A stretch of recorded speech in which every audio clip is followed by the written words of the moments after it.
Hi friends, so this is my new asparagus patch.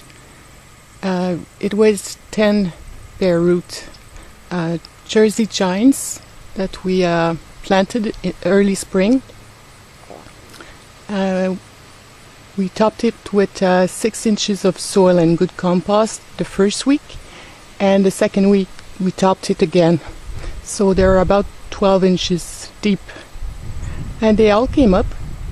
I have 5 in the front and 5 in the back, and as you can see, I've put my sun golds in between because apparently it helps with the asparagus beetle, which doesn't seem to like tomatoes. So and the sun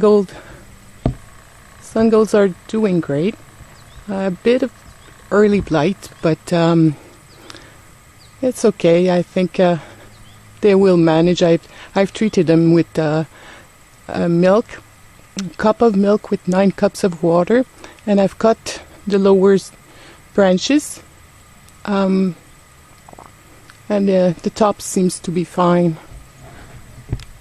So I think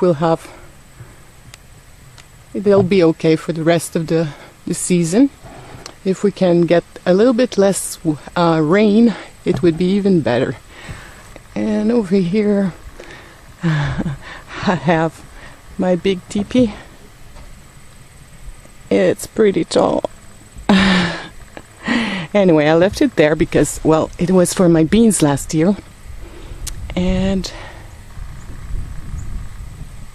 we planted some ascap.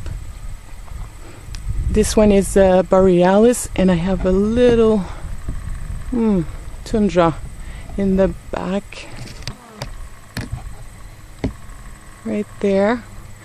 Those were planted an inch lower than they were in the pot to help them grow a little bit more roots and get a little bit stronger.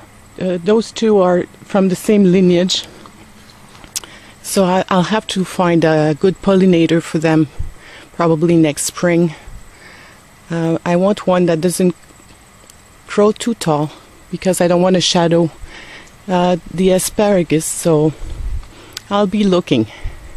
We started to make a new ugle bed. My friend Julie came this week to help me out because this is really hard soil. It's really compacted. This was a tennis court many years ago, and before we bought the place, and the man had to redo his septic system, as you can see over there. So he had to undo his tennis court, so it was like that when we bought the place. So that's why I thought of doing raised ugle beds to improve the soil and fertility of the soil. I'm walking. I don't have my tripod, so I'll try not to. I have shaky hands, but it's going to be easier to make the tour if I just walk with it. So those are the peas, tall telephone peas.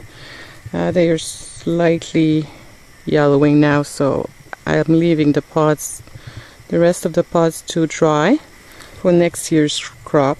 These are really good. Really sweet. I like them.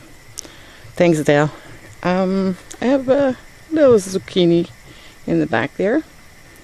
I had 3, but the other ones got eaten by something, I don't know.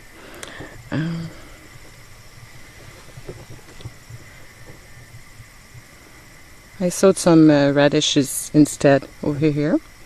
They're starting to come up. The beans, scarlet runners, are doing fine.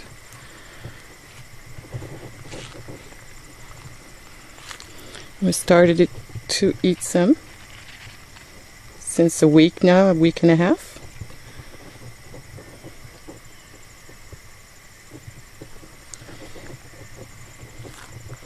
The beets are a little slow, but they're coming along, and the chard in the back too got infested with I don't know what.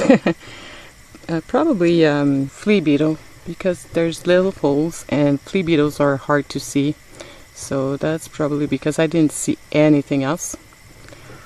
And the lettuce are all finished. Sage doing great. Cucumber started to fruit, so I don't think I'll get a lot of them this year. And I've planted a lot of seeds, but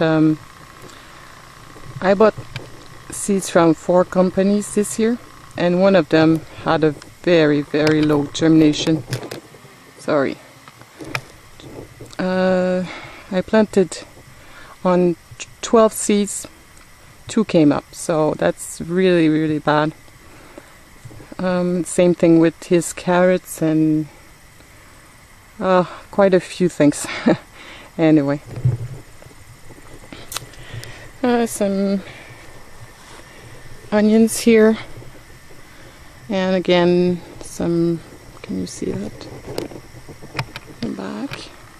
Some radishes, and kale got eaten really badly. Where are you? Okay. But now I treated it with neem oil and it's bouncing back, so we'll have a fall crop of kale, I think. Some lettuces are still growing. We'll be eating those probably this weekend. Little beets coming up.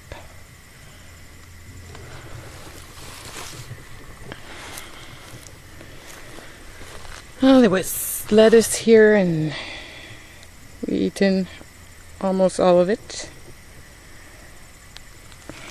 Okay, so these are the marigolds. Good against nematodes and bees and all kinds of pollinators. Love it. My little oregano. This is my beautiful calendula. Oh, that's me. Okay. It's pretty tall. It's a beautiful plant. Again, bees love that one. Good against nematodes. My little celery is not doing too good.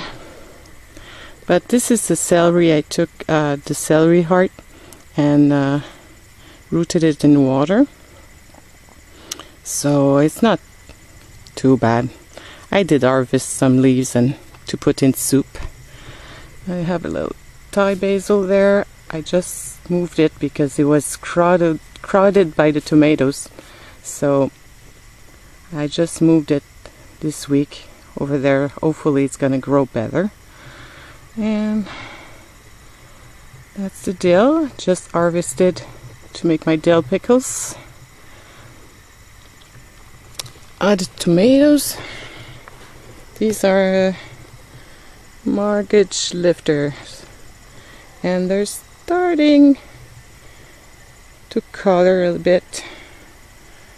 So hopefully we'll get some.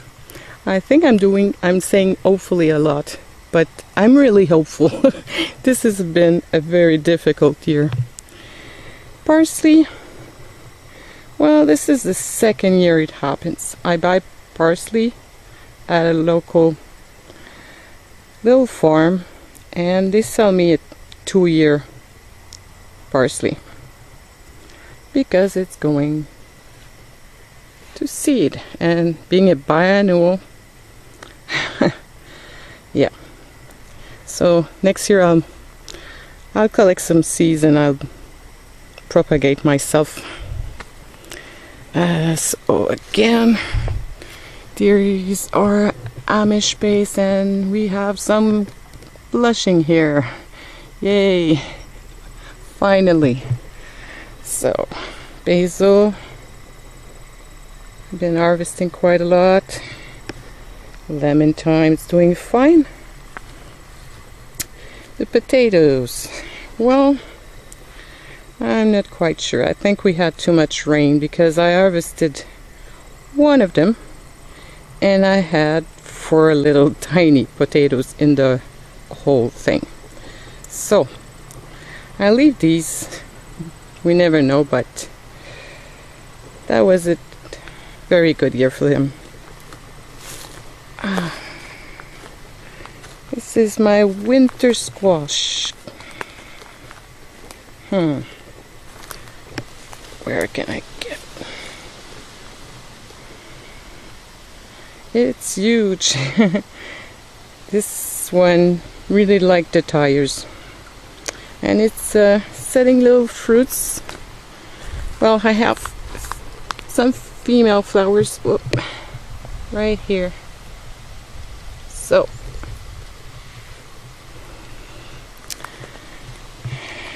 Asian pear is doing good.